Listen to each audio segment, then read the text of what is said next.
This is a second-hand Hitachi ZX50U hydraulic crawler excavator.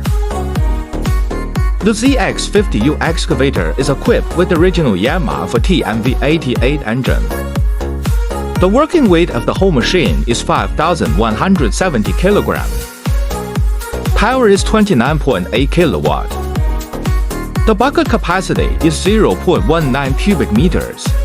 Many excavators are flexible in operation. Widely used in construction and farm. Excavator bucket and matching dump clamp. Clean and amazing appearance.